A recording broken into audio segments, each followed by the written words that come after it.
महिला थाने में पत्नी द्वारा झूठे केस दर्ज कराने के बाद पति ने अपने ससुराल में जाकर सल्फास खा लिया था। जहर खाने के बाद का एक वीडियो भी सामने आया था और सुसाइड नोट भी मिला।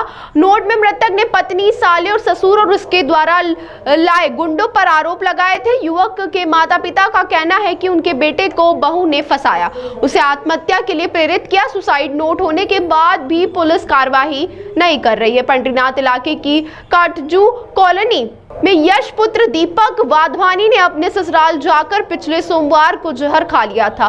उसे ससुराल के लोगों ने अस्पताल भेजा लेकिन उसकी मौत हो गई।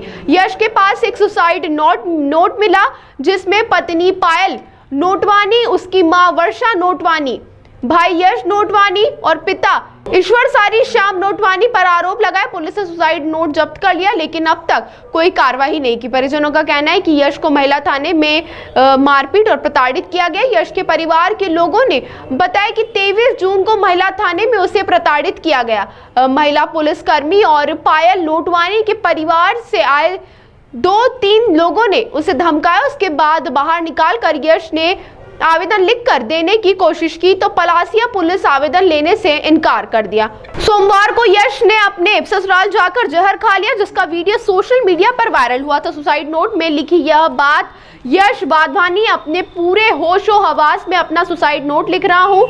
मैं मेरे माँ बाप दी जीजा को बहुत प्यार करता हूँ। हम सबको मेरी बीबी और उसके पूरे मायके वाले झूठे आरोप में फंसा रहे हैं, फोर्सफुली पैसे के पावर से टॉर्चर कर रहे हैं। इसमें मेरी बीबी, उसके माता पिता, चाचा चाची, दोनों बुआ, साला यश मोटवानी, मामा हीरा होतवानी, मेरे ससुर के गुंडे टीकम ननवानी, दयाल दास और सरदार जो थाने में 23 जून को धमकी देकर गया था कि तेरे को खत्म करवा देंगे। पत्नी ने दर्ज कराया था फर्जी केस। वहीं यश के परिजनों का कहना है कि एक सप्ताह पहले ही पायल ने यश पर महिला थाने में 25 लाख रुपए दहेज मांगने का मामला दर्ज कराया था। यश एक कॉल सेंटर में काम करता था जबकि उसके पिता घर के पास ही ऑटो पार्ट्स की दुकान संचालित करते हैं। यश अपने माता पिता का इकलौता बेटा था। परिवार का आरोप है कि वो मंगलवार को जनसुनवाई में भी गए थे लेकिन अफसरों ने उनकी बात नहीं सुनी। इसके बाद कमिश्नर राकेश गुप्ता के यहाँ आवेदन दिया। क्या हुआ था आपके साथ? 23 जून को मेरे बेटे को थाने में बुलाया गया। मेरी बहू महिला पुलिस थाने में पलासिया के, हाँ, गलत आरोप लगाया हमारे ऊपर, झूठे केस लगाए। तो मेरा बेटा डर गया और गलत आरोप लगा के उसे वहाँ थाने में बुलाया। तो ऐसा हुआ। तो इन सब ने अभी जैसे कि हमको जानकारी मिली कि आपके बच्चे ने सुसाइड करा है, तो वो क्या मामला था? पूरा मामला ये था कि गलत मेरे बेटे के साथ व्यवहार किया, बहुत टॉर्चर करा मेरे बेटे को। वहाँ थाने में 2 मोबाइल छीन लिए। महिला थाने में वो लेडीज़ पुलिस ने मारा, 2-3 थप्पड़ मारे। और ये पायल नोतवानी और उसके पिताजी श्यामलाल नोतवानी और उनकी माता वर्षा, इन सब ने और लोगों ने भी परेशान करा। दयाल है और उसका भाई यश नोतवानी और मामा हीरा मामा, 6-7 लोगों ने मिलके बहुत टॉर्चर करा। उसे कहा, एक सरदार भी था, तो उसे डराया गया, धमकाया गया कि तेरे हाथ पैर तोड़वा देंगे, तुझे मार डालेंगे, तुझे ख़त्म कर देंगे, तुझे ज़िंदा नहीं छोड़ेंगे। ऐसे बहुत तरह से उसे डराया गया और लॉकअप में भी बंद कर दिया मेरे बेटे को। और 50 लाख की मांग भी की। किसने मांग की थी ये? श्यामलाल नोतवानी ने। आपका परिचय? मैं यश वाधवानी की मदर हूँ। शुक्रवार को लड़की ने रिपोर्ट दर्ज करवाई थी। फिर एक दिन छोड़ के संडे को हम गए थे, जो कि 23 जून तारीख थी। उसमें हमको बुलाया गया, उसमें काउंसलिंग के लिए कहा गया, बट काउंसलिंग तो हुई नहीं। उस लड़की ने बोला मैं कुछ भी बात नहीं करना चाहती हूँ, सीधे मेरी FIR दर्ज करी जाए। FIR दर्ज करने में वो वहाँ पे गुंडे भी लेके आई थी, मतलब पायल नोतवानी गुंडे भी लेके आई थी, अपने पापा को लेकर आई थी श्यामलाल नोतवानी को और उसके मामा हीरा होतवानी को। और इन सब ने मिलकर मेरे भाई से मोबाइल ले लिया, सारे सबूत डिलीट कर दिए, 3 थप्पड़ मारे और उसको लॉकअप में बंद करा गया वहाँ पे। और वहाँ पे जब वो ज़मीन पे बैठा तो उसको बोला ज़मीन पे भी नहीं बैठना है, ये बाथरूम करा हुआ कैदियों का कंबल रखा है, तेको इस पे बैठना है। और एक सरदार था जिसका नाम हमें नहीं पता, वो लोग लेकर आए थे, टीकम नाम का एक था और एक दयाल दास था।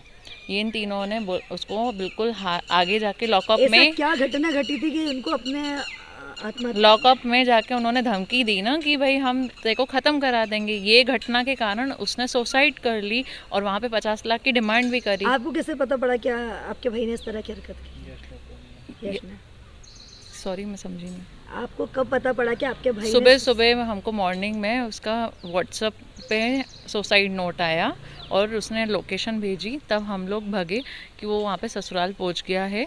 तब हम सब वहाँ पे गए, तब हमको पता चला कि वहाँ पे उसने जहर खा लिया है और वहाँ पे उन्होंने किसी ने भी उसको नहीं उठाया, कोई हेल्प नहीं करी। आपने थाने पे सूचना दी थी? कब?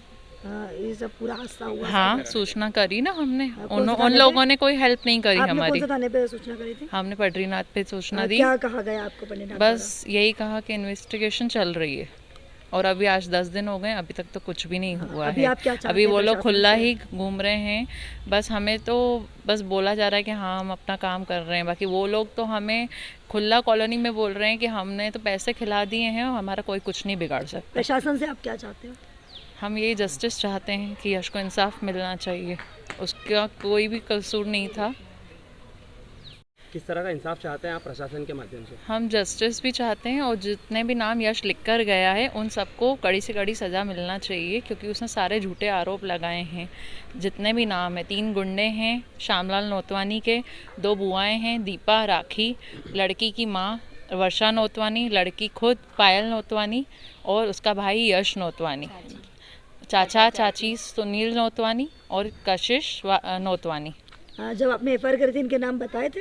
आपने थाने पे सूचना दी थी जब? हाँ सबको बताया था। उसका सुसाइड नोट भी हमने पहुंचाया है। क्या लिखा था उस सुसाइड नोट में? सुसाइड नोट में पूरा उसने डिस्क्रिप्शन दिया है कि उसको टॉर्चर हुआ था, इस कारण वो सुसाइड कर रहा है। वहाँ पे प्रताड़ना करी गई और सबने ना सारे सबूत डिलीट कर दिए और उसके पास है ना वकील को देने का भी पैसा नहीं है। साफ साफ उसने लिखा है, बोले मैं केस भी नहीं लड़ सकता हूँ, फिर भी उसके ऊपर झूठे आरोप लगाए और इसलिए उसने सुसाइड कर लिया। यश के ऊपर मानसिक रूप से भी प्रताड़ना थी, ये जो कदम उठाया उसके पहले उनकी वाइफ की तरफ से और भी प्रताड़ित किया जा रहा था? जी जी जी। क्या घटना रही इससे पूर्व, किस तरह की प्रताड़ना उन्होंने? इससे पहले भी वो घर में मारकूट करती थी, उसको आना बहुत मारती थी, उसके बाल खींचना, उसको नोचना, उसको काटना, थप्पड़े मारना सब करती थी। और वो यश हाथ जोड़ जोड़ के रिक्वेस्ट करता था कि प्लीज़ मत जा, क्योंकि वो एक ही धमकी देती रहती थी, मैं सुसाइड कर लूँगी या तुम्हारे ऊपर दहेज हिंसा का केस लगा दूँगी। नौकरी को लेकर भी यहाँ पर जानकारी मिली है, सूत्रों से पता चला है कि घर की जॉब मतलब खुद की उनकी दुकान थी, फिर भी वो जॉब करते थे। हाँ, क्योंकि तो क्या कारण रहता? फाइनेंशियल दिक्कत थी, हमको प्रॉब्लम्स आ गई थी, इस कारण दोनों लड़का लड़की मतलब पायल नोतवानी और यश वाधवानी दोनों ही जॉब करते थे और 8-10 महीने हो गए थे लड़की को भी जॉब करते हो। मेरे भाई को मिल नहीं रही थी नौकरी, तो उसको 3 महीने हुए थे, तो फिर वो दोनों नाइट शिफ्ट करते थे। अभी सूचना मिली थी वो यश भी कोई डबल शिफ्ट करते थे? नहीं, डबल शिफ्ट नहीं करते थे। रात मतलब है ना मॉर्निंग में बिजनेस करते थे, जो उनकी शॉप है वहाँ बैठते थे और नाइट में टीपी पे काम करते थे। ठीक, आपका जी बताइए। प्रशासन से कुछ अन्य मांगे भी हैं आपकी मैडम? एविडेंस को लेकर प्रशासन से बिल्कुल हमारी मांग यह है कि जो उस घटना 24 तारीख की जो घटना है, सुबह जब यश ने सुसाइड कर लिया था तब वहाँ पे सीसीटीवी कैमरा लगे हुए थे, हमने अपने आंखों से देखे हैं। और हम पहले भी जब जाते थे वहाँ पे सीसीटीवी कैमरा लगे थे, 2 कैमरा लगे थे, गैलरी में लगे थे और जहाँ घटना हुई चढ़ाव पे वहाँ पे भी कैमरा लगे थे। अब हमने जब अपने जांच अधिकारी से पूछा तो उनका कहना है कि वहाँ पे कोई भी कैमरा नहीं था। वो बिल्कुल ठोस सबूत है कि उस समय उस चीज़ पे क्या हुआ था, वहाँ पे यश के साथ क्या हुआ, क्या मारपीट हुई कि कुछ क्या हुआ, किस वजह से उसने वहाँ पे सुसाइड कर लिया, यह सबूत पूरा मिटाने की कोशिश की जा रही है। मेरी प्रशासन से यही मांग है कि उस चीज़ पे कड़ी कार्रवाई की जाए और वो सब चीज़ें निकाली जाए। आपका परिचय दे दीजिए। मेरा नाम पीयूष खोंगरानी में है, मैं यश का जीजा हूँ।